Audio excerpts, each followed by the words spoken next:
As imagens do 8 de janeiro que o Flávio Dino esconde. O ministro da Justiça disse que é mentira que ele não tenha entregado todas as imagens feitas por câmeras de segurança do Palácio da Justiça. Isso foi durante uma viagem a Minas Gerais nessa semana. O Flávio Dino ainda afirmou que terroristas, agressores e criminosos tentam desviar o foco das investigações da CPMI. Antes, o ministro tinha dito que ainda ia verificar se havia novas imagens do Ministério da Justiça em 8 de janeiro. E, na comissão, na CPMI, o deputado Felipe Barros provou que a maior parte das imagens ainda não foi entregue. Vossa Excelência disse que nós temos que ter certeza se haviam outras câmeras no entorno do Ministério da Justiça. Eu gostaria de pedir para que disponibilizasse o vídeo, porque eu solicitei à minha equipe que andasse no entorno do Ministério da Justiça e fotografasse todas as câmeras que eles encontraram. Essa foi a única câmera que foi enviada pelo Ministério da Justiça. Essas outras câmeras não são do Ministério da Justiça, mas também poderiam contribuir com essa CPMI, são do Ministério da Infraestrutura. Essas já são do Ministério da Justiça. Mais uma do Ministério da Justiça que não foi disponibilizada para essa CPMI. Mais uma outra câmera do Ministério da Justiça, que não foi disponibilizada. Outra câmera do Ministério da Justiça que não nos foi enviada. Mais uma câmera do Ministério da Justiça que não nos foi enviada. Mais outra. Mais outra câmera do Ministério da Justiça que não nos chegou. Mais uma câmera, meu Deus do céu, do Ministério da Justiça que não chegou até essa CPMI. Outra câmera que não chegou até a gente. Mais uma câmera do Ministério da Justiça que Flávio Dino está escondendo dessa CPMI. Mais uma câmera que não nos chegou. Outra câmera do Ministério da Justiça que não chegou a imagem até a gente. Mais uma câmera do Ministério da Justiça. Mais uma câmera do Ministério da Justiça. Outra câmera que não nos chegou. Essa outra não é do Ministério da Justiça, essa última. Essa outra também. Agora, ao todo, nós temos mais de 10 câmeras que a minha equipe foi tirar foto na sexta-feira, senhor presidente. Ô Costa, você lembra da participação do senador Sérgio Moro na comissão? Certamente ele foi ministro da Justiça e ele, na comissão, deu testemunho de ex-ministro da Justiça, informando que, na época dele, havia muitas câmeras no Ministério da Justiça, no Palácio da Justiça. Então, é aquela história, né? Vamos investigar tudo? Não, né, Costa? Eles não querem. E esse é o grande ponto aqui, né, Lacombe? É o grande resumo, né? Fica muito claro o empenho ali do Felipe Barros em tentar obter mais imagens, obter a verdade dos fatos, revelar o que aconteceu, quem é que estava por trás daquele maior atentado que a democracia brasileira já sofreu em sua história, segundo narrativas do PT e da imprensa, que hoje é uma assessoria informal do PT. Enquanto que o esforço do PT, da imprensa e companhia é encerrar o assunto, é chamar bolsonaristas de terroristas, dizer que houve uma tentativa de golpe de Estado, com um vendedor ambulante de algodão e com senhoras com bandeira do Brasil usando como arma, quem sabe, vão dar um golpe usando bandeira para enforcar pessoas, não sei. É tudo muito ridículo. Então, na melhor das hipóteses, eu já falei isso várias vezes e é a minha conclusão, na melhor das hipóteses, nós estamos diante de uma baita de uma omissão deliberada, vislumbrando o potencial político, o uso disso para as narrativas e para perseguição a bolsonaristas, a direita em geral, a turma da esquerda com o apoio da mídia corrompida, né, mancomunada com esses esquerdistas radicais, eles cruzaram os braços, eles deixaram a coisa sair de controle. Eu quero ler aqui, Lacombe, para não me estender muito nessa primeira pauta, uma reportagem do Leonardo Desideri na Gazeta do Povo, de hoje, chamada Dona Iraci presa, traficantes soltos, judiciário subverte conceito de crime. Ele abre a reportagem lembrando que o nosso STJ devolveu a um traficante seus bens, um Porsche, jet skis, helicópteros. E logo no segundo parágrafo ele diz: enquanto tudo isso acontecia na justiça brasileira, Iraci Nagosh, de 70 anos, estava sem seus remédios para diabetes, perdia peso, tinha crises de ansiedade e apresentava sinais de depressão nos 7 meses em que ficou presa por ter ido às manifestações do 8 de janeiro. Não participou de atos de vandalismo e por aí vai. Então, Lacombe, vamos lá, né, para resumir.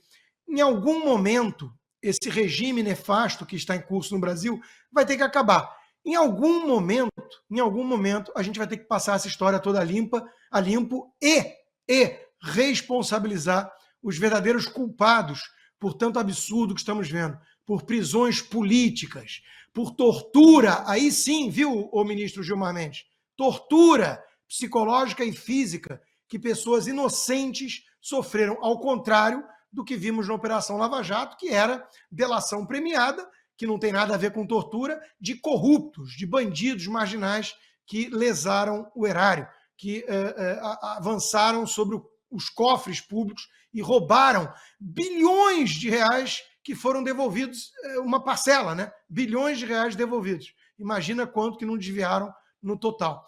Então, Lacombe, nós vamos ter que um dia passar essa história toda a limpo. E acreditem, né? Porque temos que ter sempre esperança. Esses bandidos que estão criminalizando manifestação legítima, um dia serão responsabilizados por isso. Fica sempre muito claro, né, o levantamento que os assessores do deputado Felipe Barros fizeram, o depoimento do Sérgio Moro, Silvio, que morou em Brasília, que cobriu Brasília durante muito tempo, esteve lá há pouco tempo, né, que conhece bem ali o Palácio da Justiça. A gente sabe muito bem que há imagens que não foram entregues, Ana, mas assim, o Flávio Dino, ele gosta, no fim das contas, de uma mentira, né? Eu peguei aqui, fiquei anotando algumas mentiras que eu me lembrei dele, sobre aumento no número de mortes violentas por conta do aumento do número de armas legalizadas. Mentira. Aquela historinha de os CACs alugando armas para criminosos. Há excesso de presos no Brasil, o que é uma bobagem, se você for fazer ali o cálculo da população carcerária brasileira por 100 mil habitantes, o Brasil está em 26º lugar, então eles pegam sempre o número absoluto, nós somos um dos países com mais população, obviamente a gente aparece lá no topo da lista em números absolutos. Flávio Dino fala sempre nos excessos da Polícia Militar de São Paulo no combate ao tráfico, mas esquece a Bahia. Ele fala sobre liberar as drogas como forma de reduzir a criminalidade. Ele falou lá no Fantástico que assistiu de camarote aqueles atos, né, de vandalismo, ali, aquela manifestação violenta ali em Brasília no 8 de janeiro. Depois ele disse que não, que ele chegou depois, que a situação já estava controlada. Quando ele foi eleito lá governador, ele falou que ia tirar todos os municípios do Maranhão daquela lista horrível, né, dos municípios brasileiros com menor IDH. E acho que a maior mentira de todas, né, Ana, que é um comunista. O comunista vive uma grande mentira, e no caso dele uma mentira ainda maior, porque ele se diz comunista graças a Deus. Graças a Deus. É patológico, né? É perigoso porque é patológico e comunista tem a mania de reescrever a história, né? Então, lá na frente, quando estivermos contando o que de fato aconteceu nos 4 anos do presidente Bolsonaro, na eleição de 2022, na censura que foi imposta a nós jornalistas, né, que não podemos falar das amizades do Lula com ditadores da Nicarágua, da Venezuela, da África. Não fomos censurados de usar a palavra descondenado, corrupto. Em algum momento, como o nosso querido mestre Augusto sempre fala, né? Silvio e eu, a gente gosta muito de uma frase do segundo presidente americano, John Adams, um dos pais fundadores, que fala que não adianta, a verdade, os fatos, eles são teimosos, não adianta os rumos, as suas paixões, a verdade, uma hora, ela prevalece. E por mais que estejamos numa névoa, né, estranha no Brasil, uma hora ela vai passar, a história vai ser contada do jeito que aconteceu, e esses nomes, eles não se salvarão. A Carmen Lúcia, né, a ministra Carmen Lúcia, que disse, olha, é censura o que a gente está fazendo, eu tenho medo, mas vamos censurar todo mundo até a Brasil Paralelo, até segunda-feira.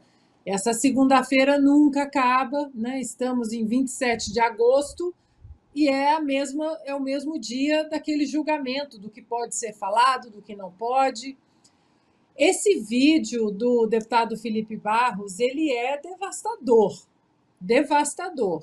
Eu não estarei surpresa se daqui a pouco o deputado Felipe Barros entre aí no radar de alvo dessa turma, porque este vídeo é devastador, ele é incisivo, o deputado, ele pega na ferida, são câmeras que não apenas poderiam apontar o que de fato aconteceu no 8 de janeiro, mas, Lacombe, essas câmeras, essas imagens podem ajudar pessoas inocentes a sair da cadeia, a tirar uma tornozeleira, um dispositivo eletrônico que só bandido usa, condenado usa, criminoso usa, pessoas que estão trancafiadas em casa sob essa tortura psicológica que o Constantino estava falando, com medo de ir ali na farmácia e a tornozeleira eletrônica apitar. Isso não é justo. E essas câmeras podem ajudar essas pessoas que não tiveram o direito à ampla defesa, direito sagrado que está ali na nossa Constituição. Então, não custa lembrarmos também, para finalizar esse primeiro comentário, Lacombe, que essa CPMI só está acontecendo por causa das imagens disponibilizadas para a grande imprensa pela CNN, porque senão nem isso, nem essa operação blindagem que nós estamos vendo nessa CPMI, uma relatora despreparada, ativista, militante, desonesta, senão nem isso nós estaríamos vendo. Mas, repito, além dessas imagens poderem desvendar o que de fato aconteceu no 8 de janeiro, que parece que, se nós chegarmos nessas imagens, elas não mostrarão o que esses comunistas estão tentando fazer com que o Brasil acredite há 7 meses, mas essas imagens são cruciais para inocentar pessoas. O dia dessa gente que está colocando centenas de brasileiros sob tortura vai chegar. Ô Silvio, o que qualquer pessoa séria, qualquer pessoa decente defende é uma investigação profunda, equilibrada, isenta, né? Não você ter ali já um veredito, uma sentença, um relatório na cabeça. E Constantino foi muito delicado, porque falou só da possibilidade de omissão do governo federal em relação ao que houve em 8 de janeiro, mas é preciso também que se investigue se houve incompetência ou coisa pior, de alguma forma, que seria a facilitação do governo federal para que houvesse aquela confusão toda. E aí eu pergunto a você, será que o G. Dias vai ser o cara escolhido ali para o boi de piranha, o bode expiatório, o cara que está ali, ó, esse vai para o sacrifício, a culpa foi toda dele e a gente não tem nada a ver com isso. Será que a gente caminha para algo assim? Eu vou pegar, Lacombe, da onde a Ana parou ali, né, na questão da CPMI. Essa CPMI, ela foi formatada para esconder, para blindar e não para investigar. Ela só aconteceu porque a CNN divulgou aquelas imagens que os brasileiros jamais conheceriam, não fosse o bom trabalho jornalístico que mostram o general Gonçalves Dias, ex-chefe do Gabinete de Segurança Institucional, guarda-costas do presidente da República na cena do crime. A paisana caminhando ali como se fosse um guia turístico com aqueles manifestantes. E veja só, depois da divulgação dessas imagens, ele foi ouvido uma única vez pela Polícia Federal, depois pela Câmara Distrital, uma espécie de Assembleia Legislativa do GDF, e agora será ouvido nesta semana pela CPMI, já no final do mês de agosto. uma comissão que está funcionando que já transcorreu praticamente metade, se não mais, do seu tempo regimental. E o general G. Dias pediu que o ex-diretor da ABIN, Saulo Cunha, adulterasse documentos. Isso é crime. Por que ele pediu adulteração de documentos? Porque Brasília inteira sabia do risco de ataques já na véspera, no dia 7 de janeiro.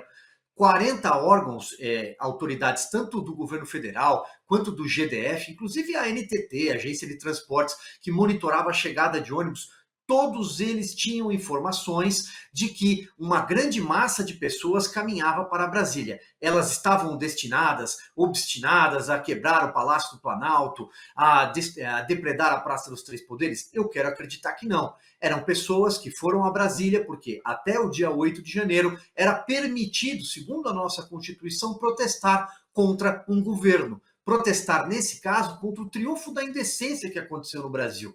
Até ali era permitido dizer fora Lula, fora Dilma, fora Bolsonaro, fora Temer, fora Collor, agora não mais. Então, a essa multidão, uma multidão que ali sofreram com essa situação, como milhares de brasileiros sofreram com a volta de uma quadrilha à cena do crime. Não sou eu que estou dizendo esse termo, foi o vice-presidente da República, Geraldo Alckmin, que decidiu seguir de garupa junto com essa quadrilha agora para Brasília, mas a essa multidão, evidentemente, apareceram ali alguns estúpidos que atiraram pedras contra e depredaram o patrimônio público, nesse caso, a sede, né, do Palácio do Planalto, Congresso Nacional, Supremo Tribunal Federal. Nós, desde o dia 9 de janeiro, repudiamos qualquer estupideza desse tipo, mas é impossível que aquela massa completa de pessoas tenha participado de vandalismo. É impossível. Do contrário, a própria Procuradoria-Geral da República não teria oferecido um acordo, como apresentou agora, recentemente, de não persecução penal